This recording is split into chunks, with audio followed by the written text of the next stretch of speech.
ang pinaka-anniversary namin is January 1, 1975 din yung umpisa. Kaya 39 years na ngayon.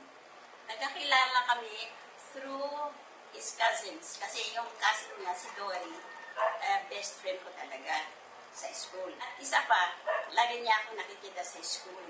Nung nalaman niya na sa FEU ako, UV siya, pumupunta siya sa quadrangle ng FEU. At doon niya nakilala akong lubusan dahil lahat na lang makasalubong ko, kilala ako ng mga estudyante. Brother Gary Madrid, Tubong Romblon. Ako naman, Divine Yap Madrid, galing Mindanao. Kinasal kami mag-asawa noong December 14, 1996.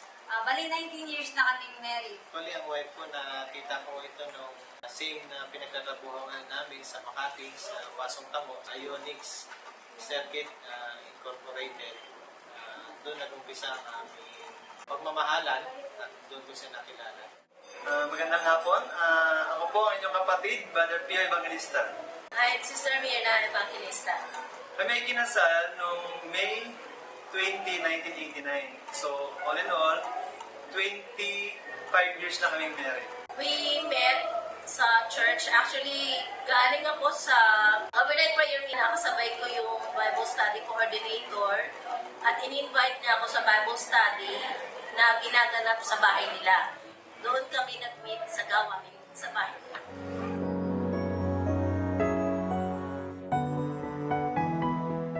Simple lang naman ang ipapayo ko sa inyo. If God will be the center of your lives, talagang you will be in the right path. At walang problema na hindi nasusolve. Wait for the right age. At saka, kailangan handa kayo.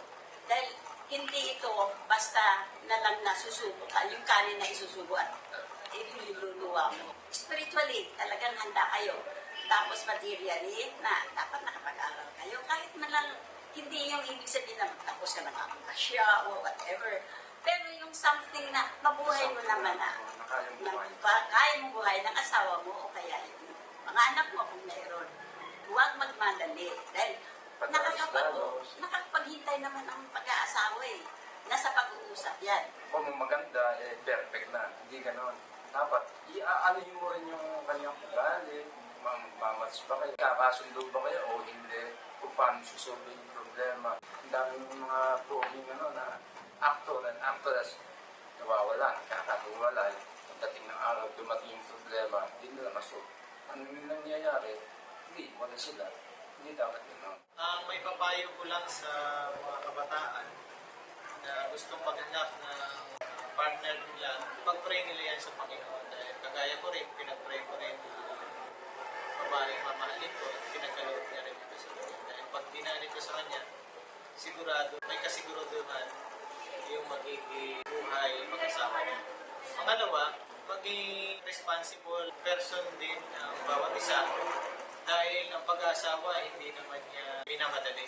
Bilang responsible person, kailangan future ang isinasa-isip at hindi yung araw lang kung saan kayo araw ng nandigo. Dahil pag kinonsider niyo ang future, na ipoprovide mo ang mga needs na kailangan ng bawat isa hanggang sa magkaroon kayo ng pamilya. Kaya sa amin, bago namin ito ginawa, prepare muna namin ang aming tirahan. Pangalawa, sinigurado namin na kami regular sa aming trabaho. Kaya ngayon, ang aking mga anak ay nakakapag-aral din sa mga private schools. At the same time, natutugunan din ang mga pangangailangan nila na sa kanilang pag-aaral. So, sa mga kabataan, huwag kayong magmadali. Lagi niyo iparating sa Panginoon at ipag-pray niyo ang bagay na yan. At yan ay napaka-importante. Kailangan natin ang blessings ng Diyos sa gawain na yan. Alam nyo, hindi biro ang paghahanap ng kapartner sa buhay. Yan ay isang relasyon na kailangan nating ihanda rin ating sarili sa paghahanap ng kapartner sa buhay. Ngayon, ang panalangin ay isa sa mga kailangan mo ding puntaan para sa pagtanong sa Panginoon, sino ba talaga at ano ba talaga o ano ang ugali, ano ang pagkataon na hinihingi mo na hinahanap sa isang makakasama sa buhay. Nakikita ko, mas maganda, kilalanin niyo muna siya. Best pa, kung maging kaibigan niyo ang tao na yon. So, isa ko rin gustong paalala na makinig tayo sa ating magulang. I-consult nyo rin sa inyong mga magulang. Sa mga kapatid nyo na katanda sa inyo, ibigay kayo ng payo. Pero siyempre, ang boundaries niyan, dapat ang tao na inyong pipilin ay merong pagkatakot sa Diyos. At sa bagay na yan, Sister Mina kasi, tinanong ko ang aking nanay. So yun sana kayo, pagpili sa gusto niyo makasama sa buhay, hindi ito biro, pasimula pa lang, kilatisin nyo na, kilalanin nyo na, at ipanalangin ninyo. The most critical decision that you can ever make ay yung pagpili ng lifetime partner because we believe that this is a commitment, no? Mahal magpaaral at saka it involves emotions.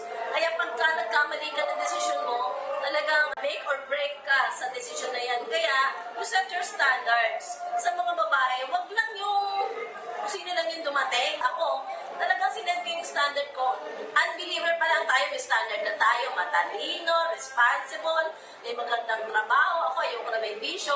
Pero dinagdagan ko nga malalim na Kristiyano. Ayoko nung kung sino lang yung dumating na para bang kapit ka na lang sa batali. Sige na nga. Mga lalaki naman, be sure you have something to offer sa inyong nililigawan. Lalong-lalo na kapag ang babae maayos na babae talaga. Sabi nga, nagsiset ng standard ang guy, nagsiset ng standard ang girl, yung standard sa'yo talagang mamimit nyo rin. Dahil ang sa babae, sabi nga ng mga naririnig natin, pinakamasakit na maaring mangyari sa isang wife ay yung mga liwa daw ang asawang lalaki. Kaya nag-set ako ng standard ng malalim na Kristiyano kasi malaking conviction na hindi siya basta-basta gagawa ng ganun kung malalim ang kanyang pagiging relasyon sa Diyos. Ang paniniwala ko, God has reserved the best for us. Pray for it and wait for God's perfect time.